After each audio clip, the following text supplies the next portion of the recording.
Karibu kwenye ulimwengu wa ubunifu na hadithi kali Titan Films TZ.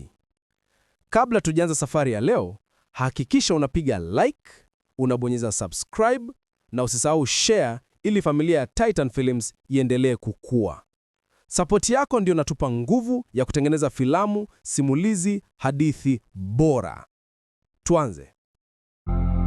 Jua lilikuwa limezama muda si mrefu. Vuta baridi ya usiku wa Dar es Salaam ikaanza kujipenyeza kwenye ngozi yangu kama sindano nyembamba. Nilikuwa nimekaa kwenye benchi la mbao pale Kinondoni, jirani na kibanda cha kahawa cha Mzee Msuya. Sauti ya daladala zilizokuwa zikipita kwa kasi, honi za bajaji na minong'ono ya watu waliokuwa wakinywa kahawa zilikuwa zikinizunguka kama moshi wa ndoto mbaya. Nilikuwa na wasiwasi mwingi, lakini si kwa sababu ya giza au kelele. La hasha, wasiwasi wangu ulikuwa juu ya mwanamke niliyekutana naye wiki 3 zilizopita. Jina lake ni Zena, mrembo wa ajabu. Uso wake hauna doa, ngozi laini kiasi cha kuonekana kama haijawahi kuguswa na jua, macho ya samawati yanayong'aa kana kwamba yanaangaza giza lenyewe. Kila ninapoyatazama nahisi kama ninateketea kwa moto wa ndani usio na majivu.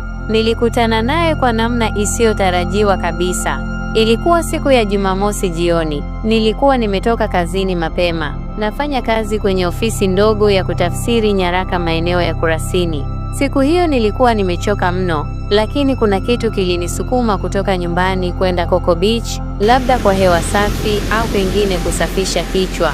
Nilipofika pale ufukweni, hali ya anga ilikuwa kama ya hadithi, mawingu meusi yaliyofunika sehemu ya anga, lakini bado ukiona mwangaza wa jua kwa mbali, kama jicho la Mungu likiwa linakodoa kutoka mbali. Niliamua kuketi kwenye jiwe kubwa pembeni ya maji. Nikiwa hapo, ndipo nilipomuona Zena kwa mara ya kwanza.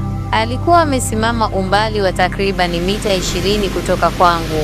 Mavazi yake yalikuwa ya kawaida, gauni la buluu lililokuwa likipepea na upepo wa bahari, lakini muonekano wake haukuwa wa kawaida hata kidogo, kama aliyetengenezwa kwa mikono ya malaika. Kitu cha kushangaza, watu waliokuwa wakipita karibu yake hawakuonekana kumwangalia, kana kwamba mimi pekee ndiye niliyemuona.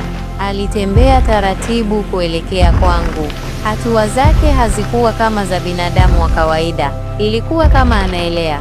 "Habari," aliniambia kwa sauti ambayo ilinitetemesha mpaka kwenye mfupa wa uti wa mgongo. Ilikuwa laini, lakini ilibeba nguvu isiyoelezeka. Nikasitasita kidogo kabla ya kujibu, "Poa, na wewe je?" Akatabasamu, "Sijawahi kukutana na mtu kama wewe." Siku zilizofuata zilikuwa kama ndoto. Zena alionekana kila nilipokuwa. Siku moja nilikuwa Kariakoo kwenye duka la vifaa vya elektroniki, nikimsindikiza rafiki yangu kununua spika. Nilimuona kwenye kioo cha duka amesimama nyuma yangu. Nilipogeuka hakuwepo. Usiku nilianza kuota ndoto zisizo za kawaida. Nikiwa kwenye jangwa kubwa, jua likiungua kana kwamba limeteleza kutoka angani na kuketi kwenye ardhi. Nilikuwa nipo peke yangu, nikimtafuta Zena. Nilikuwa nikipiga kelele, "Zena, Zena!" Lakini badala ya sauti yangu, nilikuwa nasikia milio ya wanyama wa porini na vicheko vya watoto wachanga vichwani mwangu. Na kilichoogopesha zaidi, kila nilipoamka kutoka kwenye ndoto hizo, ningemkuta Zena amekaa pembeni ya kitanda changu, ananiangalia kwa macho yasiyo blink. Asubuhi ikifika, hakuna mtu, hakuna alama, hakuna ushahidi. Nilianza kujiuliza kama napoteza akili. Siku moja, niliamua kumpeleka Zena kwa shangazi yangu Mama Riziki, ambaye anaishi Magomeni. Yeye ni mtaalamu wa tiba za kienyeji na anaona vitu vingi watu wa kawaida hawawezi kuona. Tulipofika, Mama Riziki alimtazama Zena kwa macho ya mshangao, kisha akamgeukia mimi na kusema kwa sauti ya kutetemeka, "Mtoto wangu, huyu si binadamu."